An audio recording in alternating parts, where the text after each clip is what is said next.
am so lucky today to be here with wonderful, wonderful, wonderful soprano Tamara. How are you? What's going on? What have you been up to?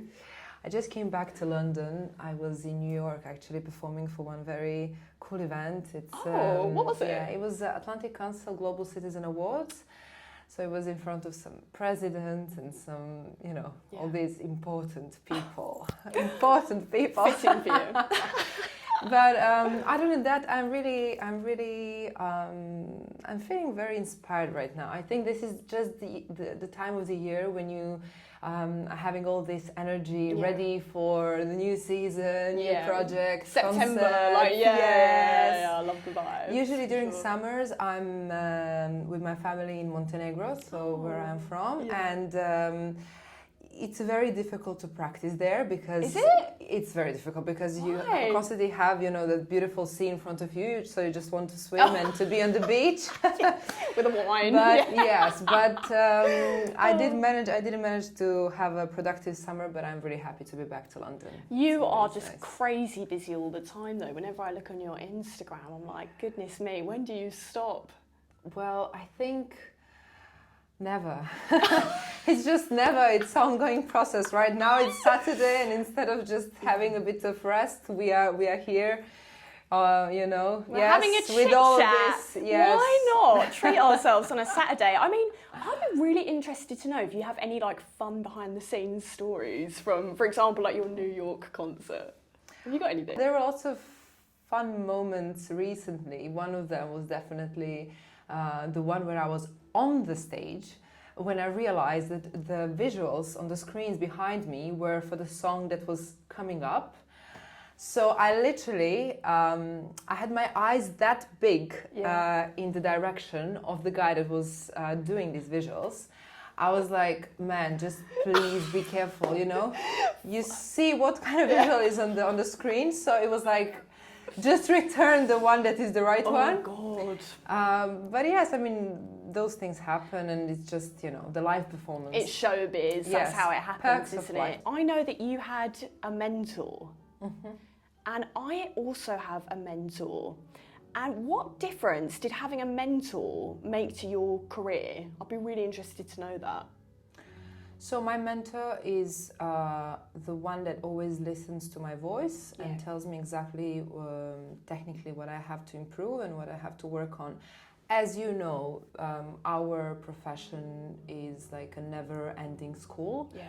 So you always have to work on something, you have to always improve yourself. And once you realize that it's normal and that it is how it has to be, then you are much calmer. You just know that this is the way, and when you have somebody like pair of ears that really can give you good advice, that's so important. Experience as well. Absolutely, absolutely. And I think it took me lots of time to find somebody who I can trust, who can give me confidence, because I think that all of us are striving for some kind of perfection, and in arts there is no perfection. There is always something that will be that it can be better, or we can perform something on this or that way. We always look at these teachers with lots of respect, and it has to be like that.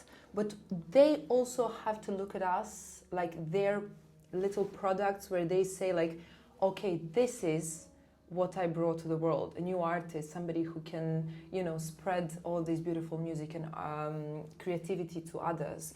And I think it's very, very important to have somebody who gives you wings, who gives you, that enthusiasm, inspires you. Because also for singers, it's something that we don't see, like the voice is not like, the piano or violin, it's not mechanical. I know. So it's very much connected with emotions.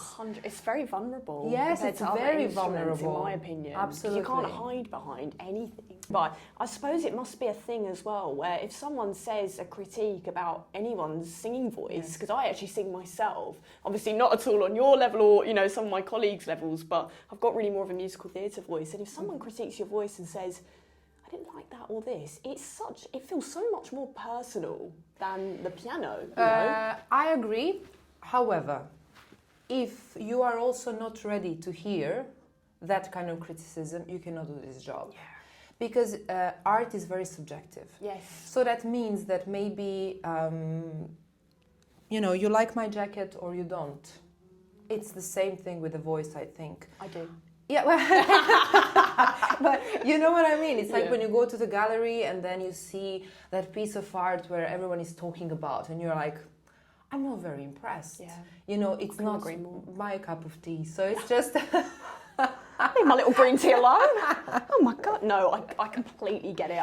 There's perfect sense. Yeah. Exactly, so you just have to really know how to deal with that, but that fundamental thing is to have the right people around you, like, as we said, a mentor or a good also pianist who will work with you and just give you that sense of like confidence that you know that what you do is the best you can do right now. And that's it. Yeah. More than that, you cannot do. Just someone, because your mentor was Montserrat Caballé. Yes. I mean, just that level of industry experience. My mentor is Alistair Hogarth, and he's also, you know, a great friend of mine as well, and I trust him implicitly. I think he's fantastic. But he gives me a lot of advice about the industry and business and stuff as well, which I think is so important, as well as being good at your instrument. Absolutely. So I studied at the Royal College of Music. And I think that the main focus was how to make yourself a better artist, singer. You know, it was very technical and it was very academic. Yeah. However, I think that the real school was after the college. And I was lucky to work with Montserrat when I was studying. So I was 19 years old when I sang first time for her at the masterclass in Saragossa. And it was in a big auditorium, Auditorio de Saragossa. It was huge. And she chose me amongst 80 singers to sing at her gala concert. So 12 of us were singing. And what was interesting about her, later on, we continued to work in Barcelona in her, at her home. And could you imagine when one of the greatest artists in the world tells you, when you sing an aria that she sang like the best in the world, in my opinion, and she tells you, and I'm like, oh, you know, but I have a bit of, you know, like I'm a bit anxious singing in front of you, and she tells you, don't listen to other singers, listen to yourself. So could you imagine how humble she was, even though she was that huge? Yeah. And the way she respected everyone, even a 19-year-old girl. She could have said, oh, this is good or bad or whatever, but the way she approached that work, it was just incredible. And I think a very good school for me to know how to, you know, treat also musicians who are giving their best. It's a very, as you said before, vulnerable career. But also, I think it's a kind of a little bit of responsibility for the music institutions nowadays, academies, to teach us all of that. 100%. I mean, do you teach yourself? No. Why? Because I think I'm still not ready. Okay. I think it's also a very responsible job. I had an opportunity to work with more than 25 singing teachers. Right. It's lots of people, right? Yeah. And most of them were people who had or are having amazing careers. Yes.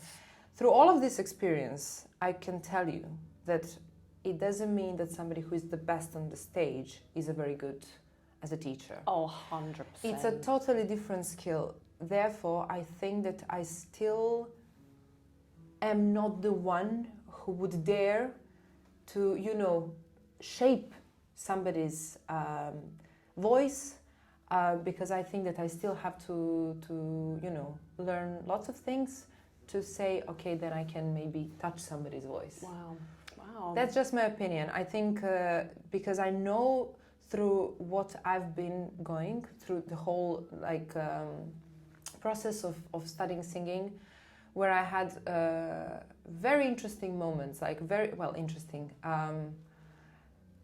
and less interesting moments where, you know, you would listen to a teacher and you would think that that's the way, and then you realize it's not the way. Mm-hmm. So you have to correct it, you have to completely reshape your voice.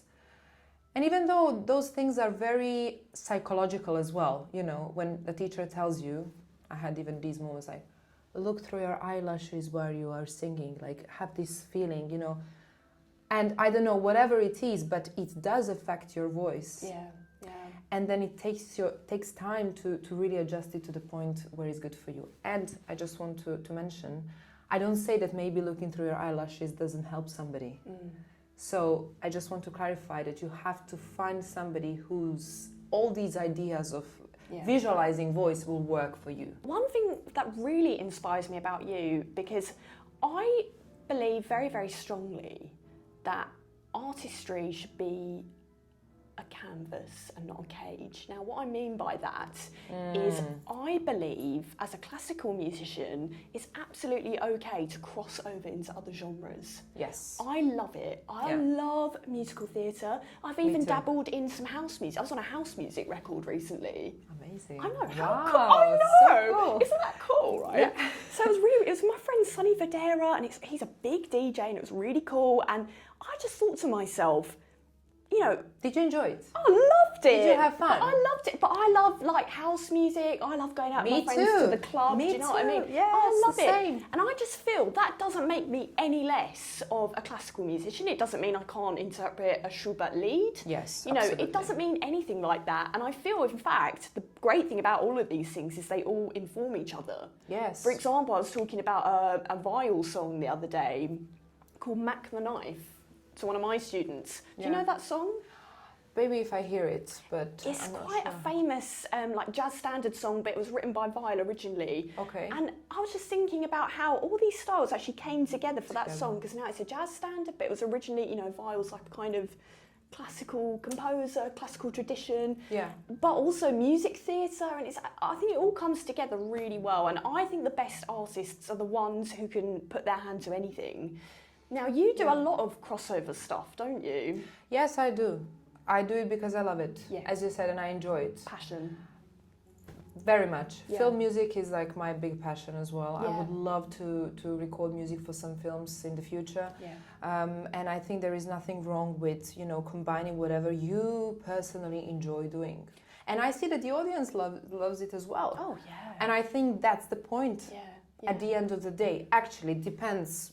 We all have different goals in life, but I do want to be heard by the audience and that they enjoy my performances. Yeah, I completely agree with that. But how do you select what pieces to perform? Well, that's a good question. I think I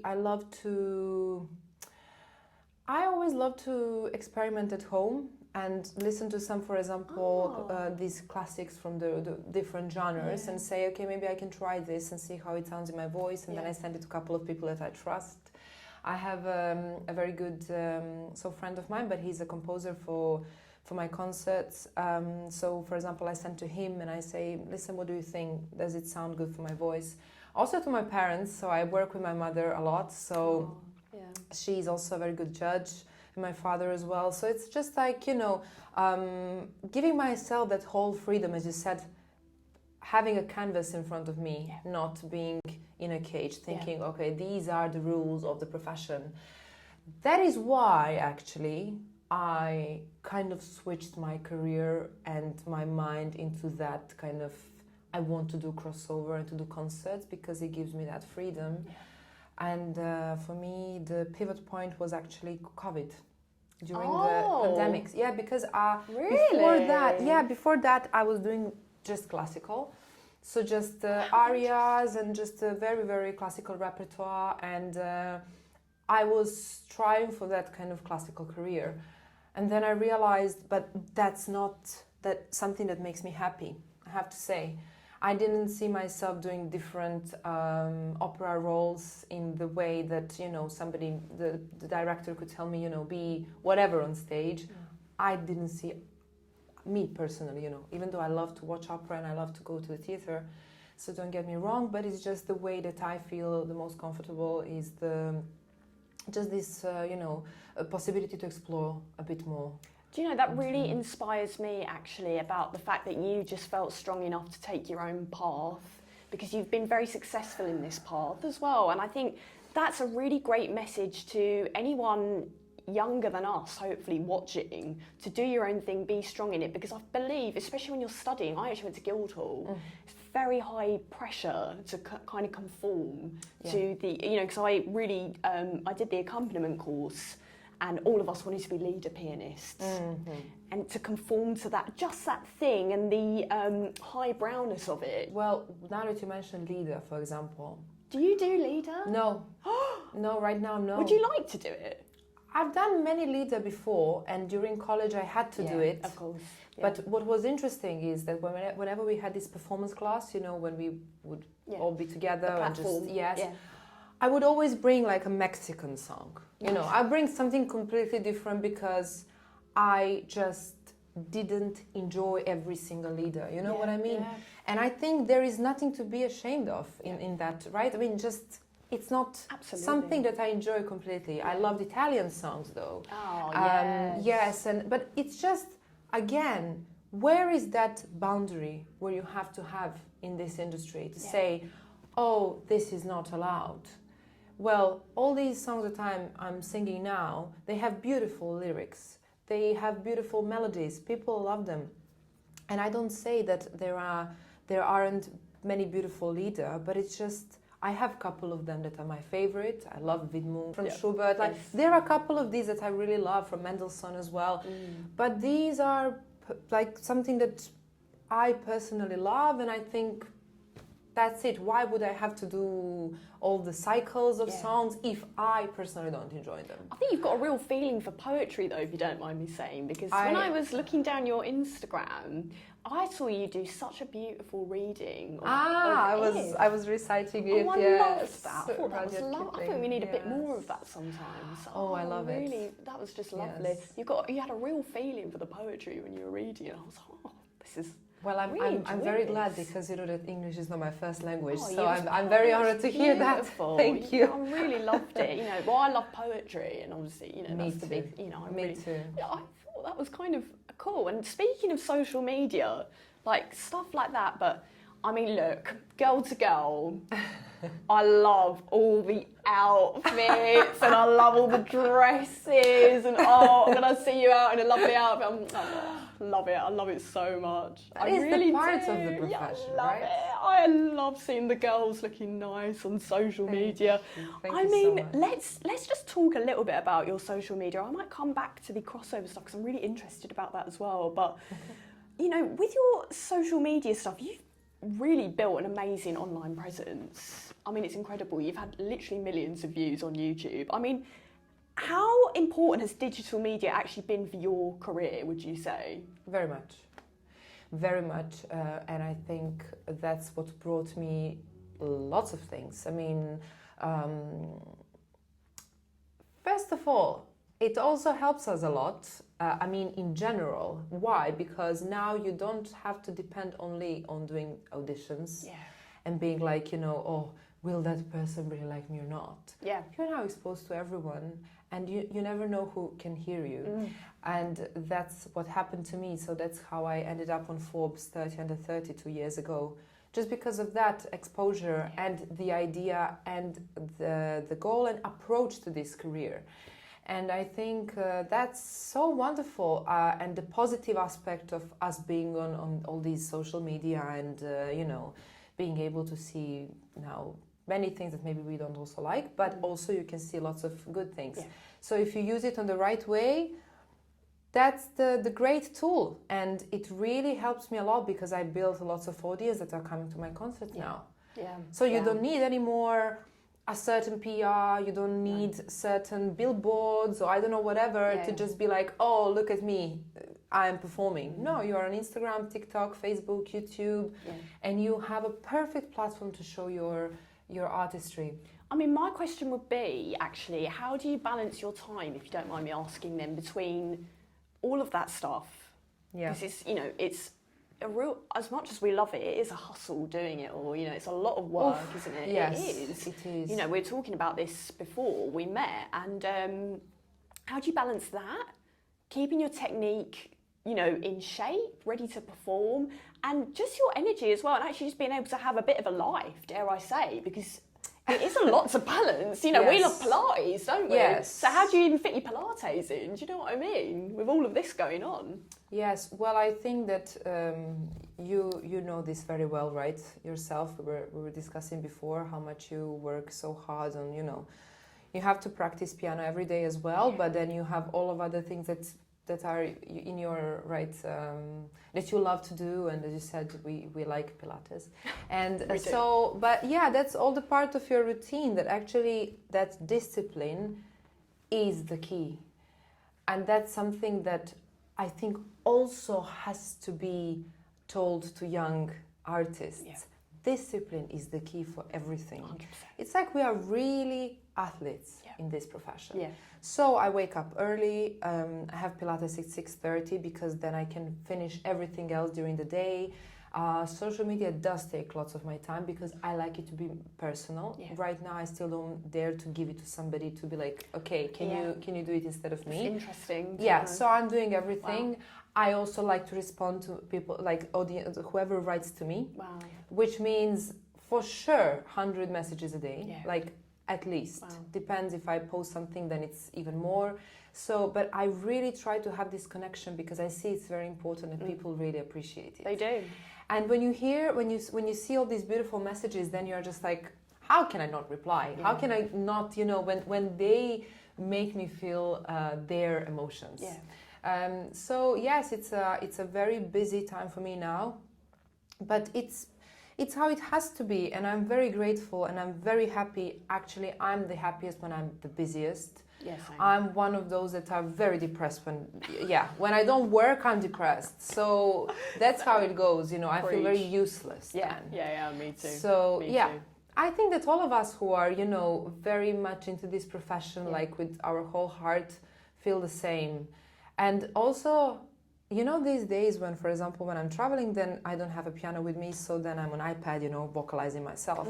And then I can't wait when I'm back home, when I have the piano, and I have all the time in the world in the morning. Yeah. In the morning I always practice, and I just enjoy every bit of it. Yeah. Every single bit of it, so that I can, you know, relax and not hurry. And then I feel like, my God, I'm so blessed that I can do this every day. Yeah. So it's really a magical profession. Oh, it is. It has lots of bad sides as well, but from that side, it's so beautiful, and it's so, you know, like a food for our soul. I mean, the best bit for me, I don't know about you, is the glamming up. Yes, absolutely. I love getting my dress on, my hair. I was thinking that this morning. I was like, that's the best bit, you know. Yes. Well, it is definitely.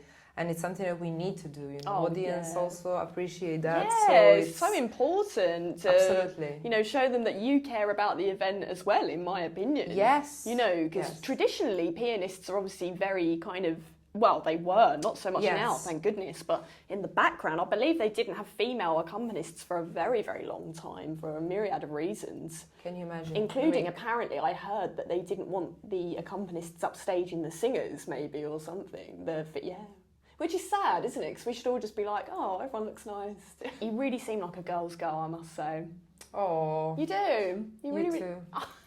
You too. Since the moment we met today, it was like, we just knew. You know, just a good energy and 100%. Yes, definitely, something that we need. Energy and 100%. Yes, something that we need. It's not easy. It's not easy. I know, but I mean, just going back now to, you know, because what I wanted to ask you as well. I mean, talking about technique.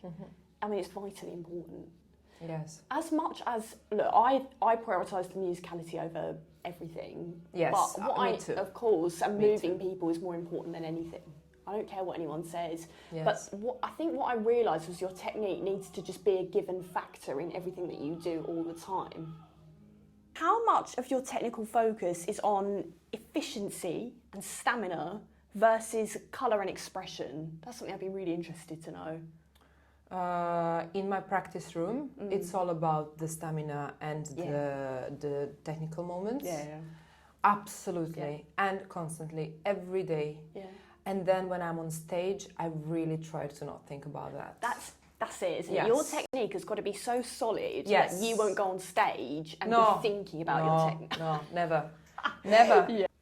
You need to know that you tried it 100 times at home and it's gonna work.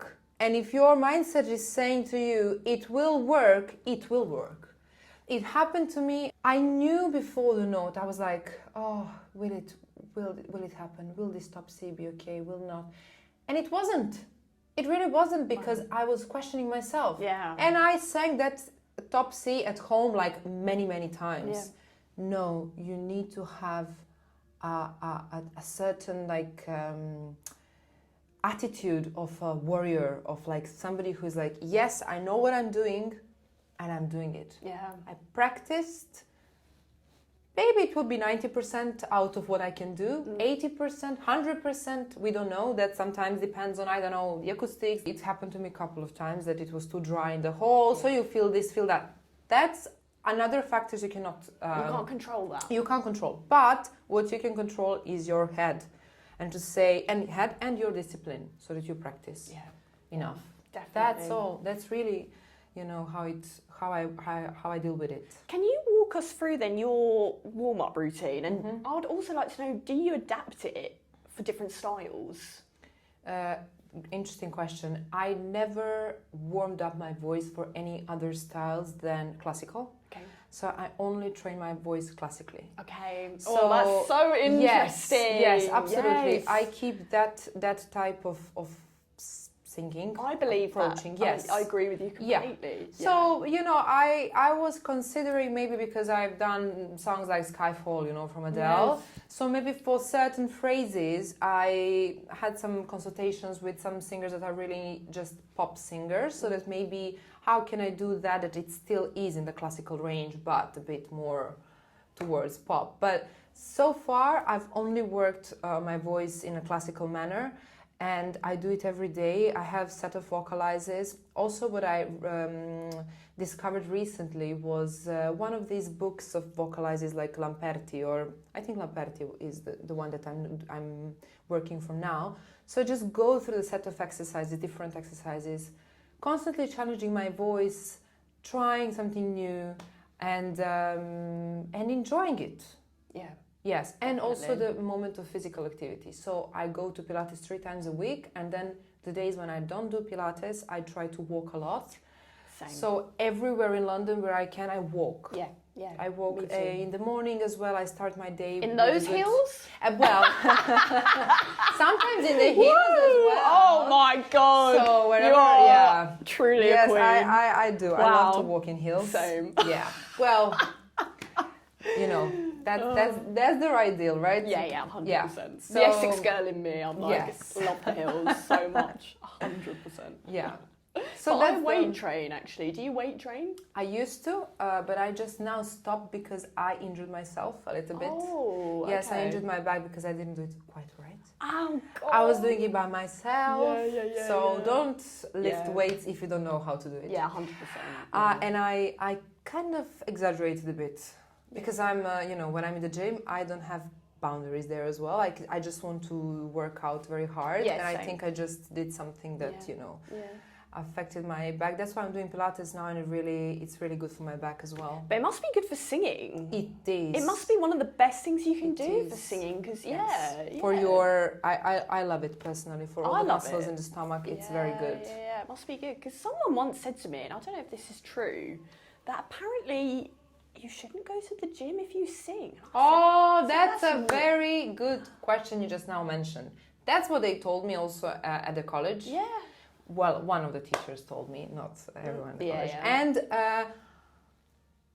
I believed it for some time. I actually did a body pump during college, so also with the weights, but a bit lighter weights, and I loved it. And then they told me, this teacher told me, like, oh, you should stop doing it because, it's tightening your muscles, it can tighten your voice and your neck muscles, and I stopped it.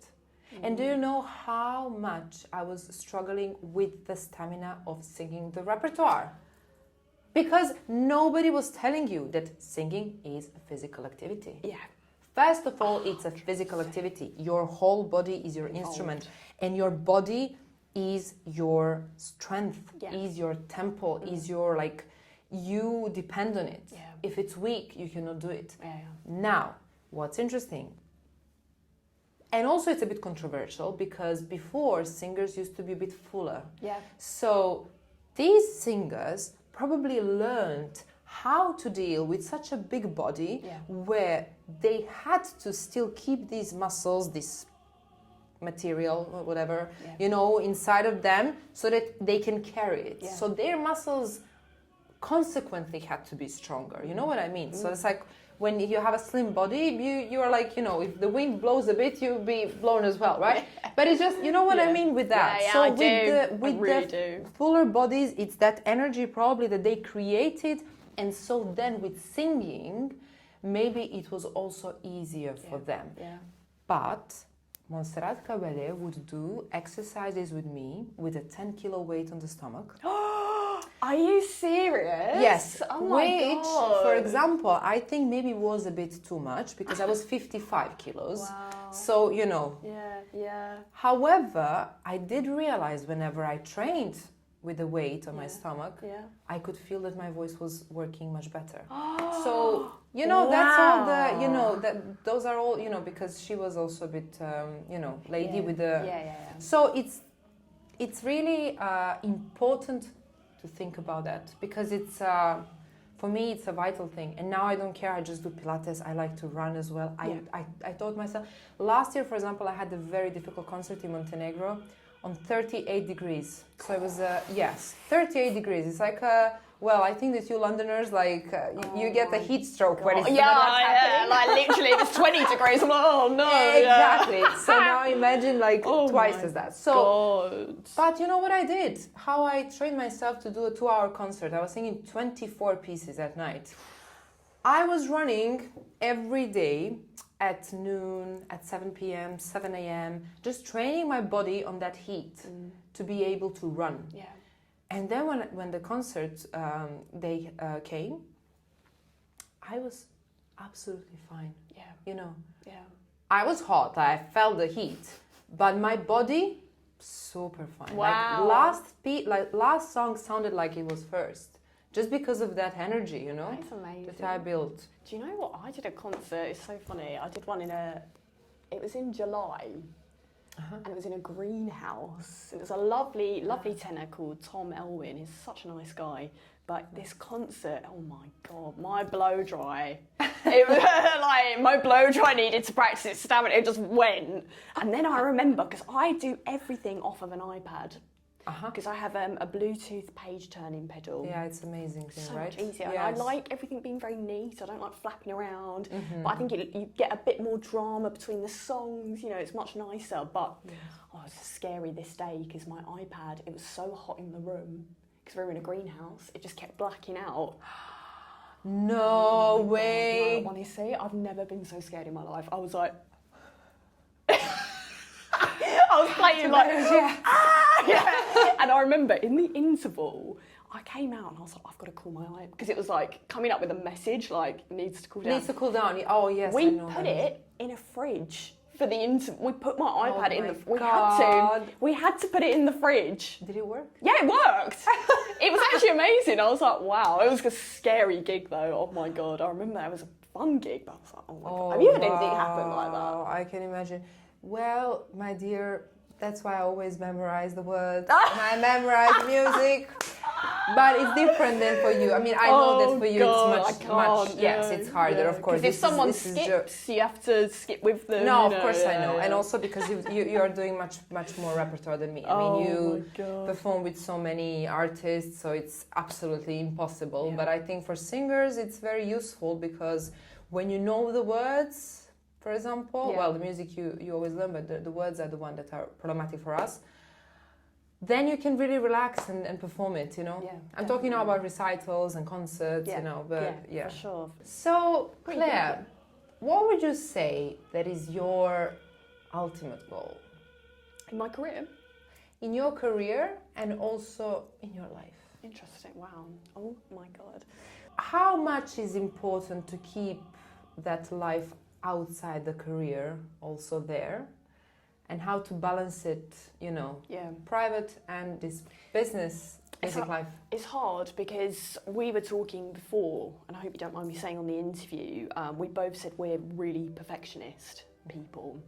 I mean, it's something, I don't think it's like a weakness, but it's something you have to learn to manage, in my opinion, because it can be a little bit dangerous for not just work-life balance, but like your approach to work as well, actually, especially in something like, classical music and being a musician.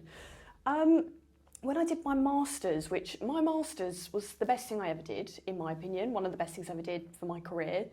One of the things it really prepared me well to do was, sight reading and getting stuff on short notice, which happens all the time with singers, Yes.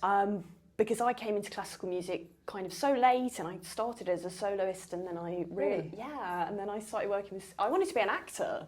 Oh, really? Yeah, well, I'm not dramatic at all, but... No, not at all, yeah.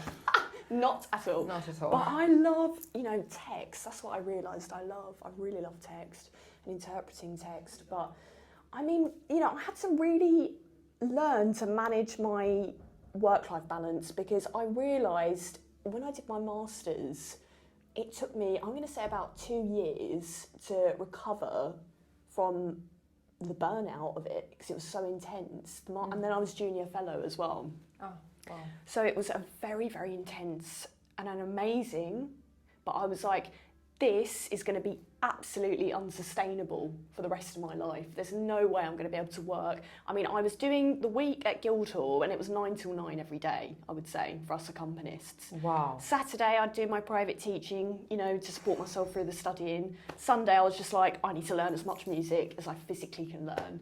That is just insane. Ridiculous, in a well way. Done. Thank you. It was good. You should be proud of yourself. We do get periods, I do get periods now, I'm sure you're exactly the same, where that will still happen, but it has to just be periods of it now. It can't just be everyday that life. Straight, oh my God, no. Yeah. No, and it's not healthy. It's not healthy, but it's not creative. Well, that as well. It's not creative. You need to have space to allow creativity to flourish, to allow ideas. You need to have a moment where you're daydreaming out the window. Yes. Like you said, so we like to obviously get our hair done, get our nails done, everything else. That's my little time where I'll like daydream, I'll put my phone away. Yes. Not think about it. And I'll think about, and a little, just... suddenly I'm like, oh, that would be a cool like piano thing for a song, or that would be a cool production or to MD on or whatever, and that would be a nice concept for a concert. So you do need this time to reflect. Yes. You should be very, very disciplined and wake up early and be conscientious, and I work as hard as I need to work when I need to do that, but I've really, really taught myself you absolutely must have a rest at some point. In order to be even better and productive, right? My work's changed, and I would say I've got a lot better since I've done that. I'm not saying, that I'm just lazy, because I work, very, very hard. But I actually read a really interesting book that my friend David Taylor recommended me called Slow Productivity. Have you read that? No, I'll send it to you. Very interesting. I'll send you the link. It's really, really good, and it's all about, sometimes occasionally I'll try and actually just set a few weeks aside where I can do that. I can't always do that, because if work comes in, you want to do it. But I will try and have just reflective time to just practice, to study on my, my own stuff, and I think that's really, really important. I've got lots of collective goals that I want to do. What's the upcoming one, like the one that is the closest to you? Let's say like this. Maybe the ultimate was a bit too difficult to ask because it's you're still so young. But let's say like what is right now something that you are like working on to achieve, let's say? I think it would be, there's a very specific hall I want to perform at, which I'm really aiming towards. I don't want to mention it because I don't want to jinx it. Okay. But I'll tell you after. Yeah, I'll tell you after. But I think my big goal is to, because one thing I'm proud of about my own career is I've getting high up in lots of different genres. And you're working with amazing people. Yeah. I mean, thank you. Fantastic singers. Thank you so great much. Stars. And I'm proud of that, and that is what I want to continue doing. That's what I want to do. What are we going to do together? Can we do? I really want to do something together. We need to. Absolutely. I want to. Oh my God. I really want to. I wanted to ask you, but I was like, can I? The hair would steal the show for both of us. It'd just be like the hair show for both of us. Oh my God. But I think that would definitely be it for me. May I ask the same of you? What about you? I would say that for now, I would love to keep this, I think sustaining it exactly. is just the goal. Sustaining and to try to, just enjoy it. Yeah, because sometimes in all of this, and you said it so well, it's important to have a little bit of rest, to enjoy certain moments, to, as you say, daydream. It's very, very important. And it's also productive. It is productive, but it does feel a bit frightening sometimes, doesn't it? When you feel like, oh, should I be doing something? Because should I be doing an email? Because the whole world is like that now, right? We are all trying to achieve certain things, and also because you watch all these, like, when you see on social media all these people like, oh, doing this, doing that, you're thinking, oh, where am I? You know. But it's really that moment when you're thinking, you do as much as you can. Yeah. True? Yeah. So it's just like something that suits you, and that's what makes you unique. Yeah. I would also really, something I think that's really important to mention as well for people who are, starting out, and I might even ask you quickly about future advice actually in a moment that you might give to someone, because I'm super inspired talking to you. I really am. Me too. Me really too. am. Amazing questions. And something I think that's really important that I think I've noticed a lot of people are looking a lot more for instant success, overnight success, rather than a long-term gain where you're going to have a much longer term, more successful career, in my opinion, because you've built up the foundations carefully and properly. And I think it's become, I don't know, it's because of social media and like all the reality TV and all of that stuff, which I'm not knocking because I enjoy some of it, within reason. Yes, but we do, I'm sure that you have also certain type of opinion 100%. towards all of that. I mean, it's just definitely. all the... It's just an overnight success thing all the time. And I just feel a bit like no one wants to take the time to, forge a long career anymore, in my opinion. But I think the thing that is difficult when you're kind of starting out, because obviously, I'm much more established now and everything else, and I think just being prepared all the time and being ready to take some big opportunity that comes your way, and having the patience to just sit back and be like, that'll be fine, that will happen, Do you know what I mean? Have you Absolutely no, yes, because we all been there who are making these step-by-step careers. And I think it's super important, not just because of the artistic side, but also because of the mental side. You need to be ready for certain things. It was a very interesting article I read. I don't know who is a tennis player who was talking about that, but how many tennis players are right now depressed and are dealing with all sorts of anxieties because of this pressure to, be better than, all these tennis stars we have, right? Oh, God. So it's like, no, you have to have your path, and you have to go through certain stages before you reach certain things. Yeah. We all started with little recitals, little churches, little places, singing in front of, like schoolmates and all this. This is how it goes, And it's just work and continuous work in order to achieve certain things. Sometimes you have more luck earlier, sometimes you have a bit later, but it's really that continuity, and instant success is never the success that lasts. Yeah. And I think that's why, I really try also on social media, I follow mostly musicians and artists because I love to support, whoever is doing this profession. I can always see that. I can see you support. Yeah. I think that's something that I really enjoy. Actually, I enjoy that content the most. Yeah. Something where I can learn something. Yeah. Also somebody talking about technique or about their concerts or whatever. That's something that inspires me rather than, for example, following much of the work of influencers, like we both love fashion, we agree on that, and we love all these makeup tutorials and things, but I just put that a little bit on the side because I really think that we need to, as musicians, to be certain type of ambassadors, to encourage young people to follow whatever they do. If they are doctors, if they are engineers, if they are, whichever kind of wish they have to know that these are the things that are moving the world forward. And we need these kind of... And there are so many of these amazing people who need to have this space in the social media. For all of us artists who are thinking, oh, do I have enough audience? Is this what I'm doing good enough because I don't have many views? Or, I'm talking this for the young people that we just mentioned that should hear this. It's all the process. Well, I have to tell you this actually.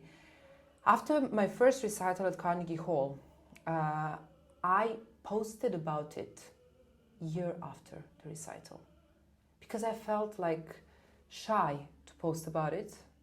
I was 23 years old and I now think that I was so stupid.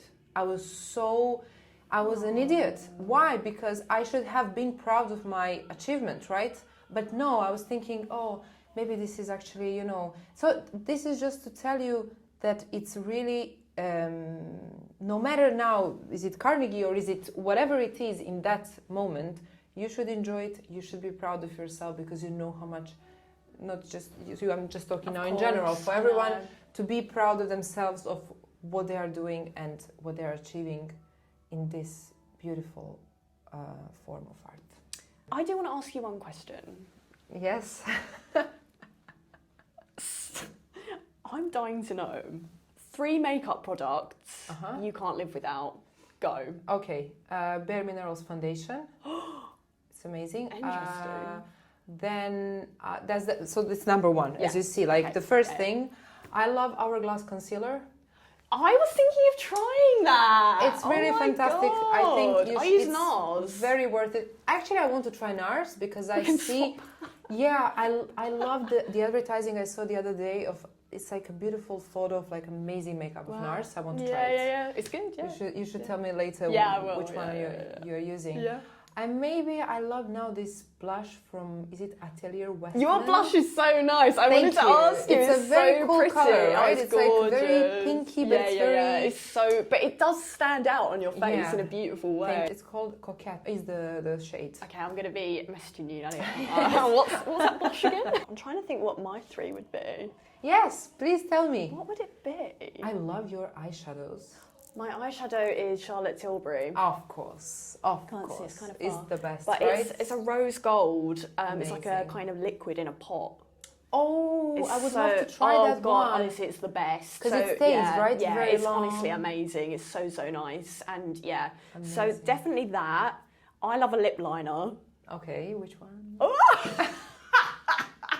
Oh my God, there's so many. I've got about 20. But okay, wow. Honestly, I love lip liners, but I love at the moment Iconic Nude. Oh, Charlotte me too. I love it. Iconic Nude is really iconic. God. Yeah. The other thing is tricky. I mean, I love a blush. I have, again, like loads of different blushes. But my brows are really thick and unruly, so I have to like... You're so lucky, my dear. Your brows are gorgeous. So lucky. Oh, wow. But they're so like, I have to really like look after them and groom them. So I guess I should say a good eyebrow is one I would have to have. Okay. But if I could choose something, I love a blush, and I love the Charlotte Tilbury, the pink. Yeah, is it in the stick? Pinkgasm, yeah. Okay. It's so nice. Oh, I love the Rhode blushes at the moment. Nice. Have you tried those yet? No, not yet. I was using honestly, the cheek to chic, the powdery one. They're so nice. So how long does it take for you to get ready for the stage then? If I told you that, I'd have to kill you. Oh my God, I just wake up like this. What do you mean? What are you talking about? Oh my God, how long does it take? How long's a piece of string? I mean, I do normally get a little blow dry done. It depends where it is, what it is, whether. But I like to get my hair done. I'm sure that you get ready for every performance the same. I do. You got me. The thing is, I enjoy the ritual of getting ready and doing my makeup. Like, it really massively calms me down. Yes. Do you know what I mean? If I'm going to perform. Yes. And I love painting and drawing. And for me, I don't get a lot of time to do that anymore. Yeah, I love. Is anyone in your family an artist? No, not my parents, but my grandparents were very artistic. Oh, really? Although I think my dad has, because I have perfect pitch, and my dad definitely has it. Really? Yeah. Do you ever test him on something like, you all know, the time. is all the the time. sound of whatever outside the same like this note? Yeah, honestly, he absolutely has it, my dad, wow. for sure. 'Cause Amazing. I'm just like, Dad? Oh my God. so funny. But my grandfather was Irish, and he's very artistic, and he wrote poems and painted. And my nan the same, my grandmother. So I think I must have got it from them. That's But lovely. when I do my makeup, it's like I'm getting that little creative side of like painting and drawing, being a bit creative, and it gives me a lot of confidence when I go out on stage. I don't know about you. Absolutely. Yeah. Oh, definitely. I'm not going on stage if I'm not happy with my makeup. Agree, 100%. Oh my God. Well, on that note, what a lovely little podcast we have had. I'm so happy we've met. Thank you so much. Me too. Thank you.